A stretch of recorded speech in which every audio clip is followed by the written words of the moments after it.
السلام علیکم ورحمۃ اللہ وبرکاتہ۔ عزیز طلبہ، رکوع نمبر 3 اور اس کی آیت نمبر 25 آیت سے شروع کر رہے ہیں ہم۔ وَرَدَّ اللَّهُ الَّذِينَ كَفَرُوا بِغَيْظِهِمْ لَمْ يَنَالُوا خَيْرًا وَكَفَى اللَّهُ الْمُؤْمِنِينَ الْقِتَالَ وَكَانَ اللَّهُ قَوِيًّا عَزِيزًا۔ ردہ مطلب پھیر دیا، لوٹا دیا، واپس بھیج دیا۔ کفروا کافروں کو، بغیظہم غصے کے ساتھ، ان کے غصہ، لم ینالوا نہ حاصل کر سکے، خیرہ کچھ بھلائی، وکفی اللہ اور کافی ہوا اللہ مومنوں کو، القتال لڑائی میں، وکان اللہ اور اللہ جو ہے قوی طاقتور، عزیز زبردست ہے، با محاورہ۔ اور جو کافر تھے ان کو خدا نے پھیر دیا، اپنے غصے میں بھرے ہوئے تھے، کچھ بھلائی حاصل نہ کر سکے، اور خدا مومنوں کو لڑائی کے بارے میں کافی ہوا، اور خدا طاقتور اور زبردست ہے۔ آیت نمبر 25 کا اردو ترجمہ یہاں پر کمپلیٹ ہو جاتا ہے۔ اس آیت مبارکہ میں بیٹا بتایا گیا جیسے غزوہ احزاب میں محاصرہ رہا، لیکن اللہ کی طرف سے پھر مدد آئی اور کافروں کو ذلیل و خوار ہو کر واپس جانا پڑا، اور وہ غصے کے ساتھ بھرے ہوئے گئے کیونکہ کچھ ان کے ہاتھ نہ آ سکا۔ 27-25 دن کے محاصرے کے بعد بالکل وہ ذلیل ہو کر واپس گئے۔ اسی طرح بعض تفاسیر میں لکھا ہوا ہے کہ ایک ان کا بہت بڑا پہلوان تھا، ابن بدھ اس کا نام تھا۔ ایک جگہ سے جبل صلاح والی جو جگہ تھی نا، پہاڑ کا نقشہ جو میں نے آپ کو بھیجا یا کپس نوٹس میں آپ دیکھیں گے وہاں پر بنا ہوا ہے، تو وہ تھوڑی وہاں اس نے گھوڑا دوڑا کے نا کراس کر لی تھی، تو آگے خندق کو حضرت علی رضی اللہ تعالیٰ عنہ سے مقابلہ ہوا۔ بعض جگہ لکھا ہوا ہے کہ وہ بہت بڑا پہلوان تھا، کافی سارے لوگوں کے مقابلے میں اکیلا لڑتا تھا، اتنا بڑا پہلوان تھا۔ تو علی رضی اللہ تعالیٰ عنہ نے اس کو جہنم واصل کیا اور قتل کر دیا۔ یہ بھی ان کو غصہ تھا کافروں کو کہ ہمارا اتنا بڑا پہلوان بھی مارا گیا، ہمارے ہاتھ کچھ بھی نہ آ سکا،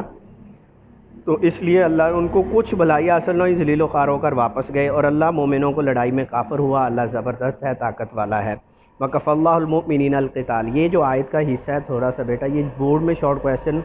کافی دفعہ آیا ہوا ہے، ترجمہ یعنی آیت لکھی ہوتی ہے، اس کا ترجمہ کریں بطور شارٹ کویسچن آتا ہے، اس کو آپ اچھی طرح ہائی لائٹ کر لیں گے۔ آیت نمبر 26، وَأَنزَلَ الَّذِينَ ظَاهَرُوهُم مِّنْ أَهْلِ الْكِتَابِ مِنْ صَيَاصِيهِمْ وَقَذَفَ فِي قُلُوبِهِمُ الرُّعْبَ فَرِيقًا تَقْتُلُونَ وَتَأْسِرُونَ فَرِيقًا۔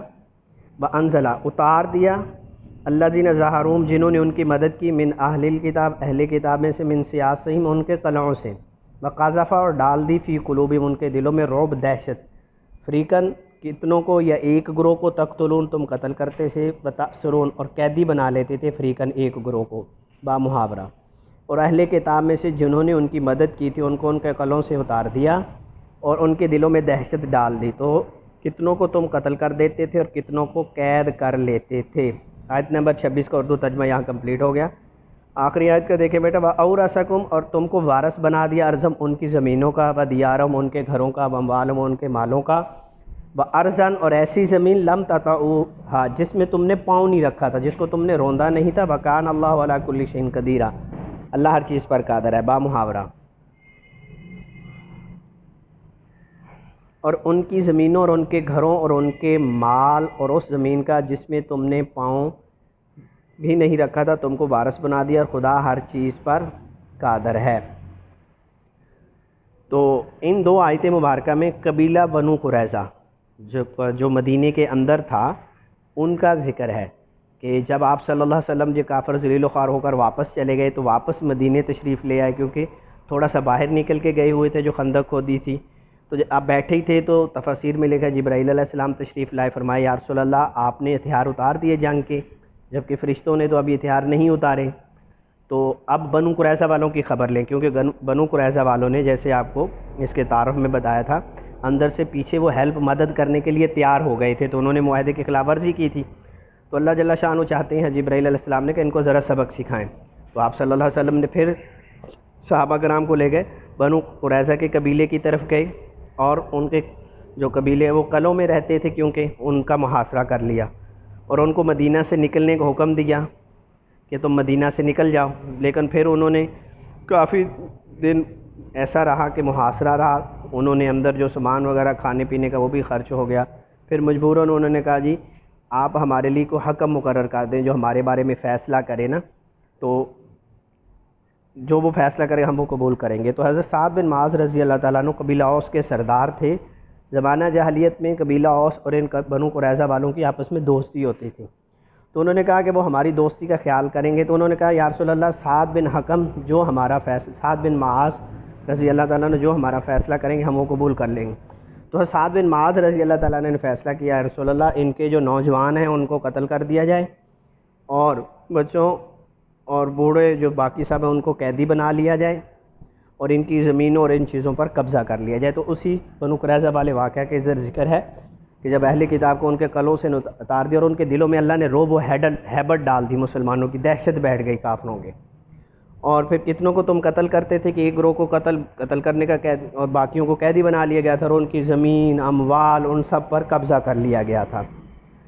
اور جس زمین میں تم نے پاؤں نہیں رکھا، مفسرین کرام نے دو رائے اس میں بیان کی، ایک تو یہ کہ بنو قریظہ کے قبیلوں میں کبھی مسلمانوں کا زیادہ آنا جانا نہیں تھا، اس لیے کہا کہ ایسی زمین تمہارے قبضے میں آ گئی جس کا وارث بنایا جس میں، اور دوسرا بعض نے کہا کہ اس سے فتح مکہ کی طرف اشارہ ہے کہ آگے جا کے اللہ آپ کو مکہ کی جو فتح ہے اس سے سرفراز فرمائیں گے، اور اللہ ہر چیز پر قادر ہے۔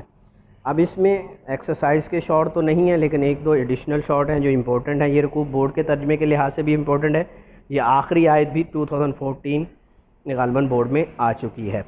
تو اس میں ایک تو یہ ہے کہ اہل کتاب سے کیا مراد ہے، یہ ایڈیشنل شارٹ کو اہل کتاب سے مراد وہ جن پر اللہ نے کتاب نازل کی ہو،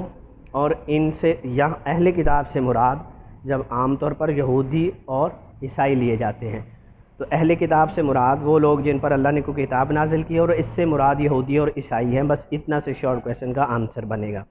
اور دوسرا شارٹ کویسچن یہ بنے گا کہ اہل کتاب کے ساتھ اللہ تعالیٰ نے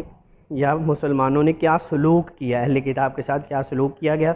تو آخری دو آیتیں جو ہیں وہ اس کا آنسر بنے گا، جو آخری دو آیتیں ہیں وہ مکمل ترجمہ اس میں آپ لکھ دیں گے کہ اہل کتاب میں سے جنہوں نے ان کی مدد کی تھی ان کو ان کے قلعوں سے اتار دی، یہاں سے لے کر آخر تک خدا ہر چیز پر قدرت رکھتا ہے۔ اس شارٹ کویسچن کا آنسر جو بنے گا۔ تو اس طرح اس کے آپ نے جو ورڈ میننگز ہیں وہ نوٹ بک پر لکھنے ہیں اور دکھانے ہیں۔ جو دو شارٹ کویسچن ہیں وہ آپ کپس نوٹس میں بھی دیکھ سکتے ہیں، ایڈیشنل جو شارٹ کویسچن ہیں اگر وہ ویڈیو میں سمجھ نہ آ رہے ہوں تو آپ مجھ سے پرسنل میں پوچھ سکتے ہیں، وہ آپ نے جسٹ یاد کرنے ہیں جو شارٹ کویسچن ہیں، میننگ جو ہیں آپ نے لکھ لینے ہیں اپنی نوٹ بک میں۔ السلام علیکم ورحمۃ اللہ وبرکاتہ۔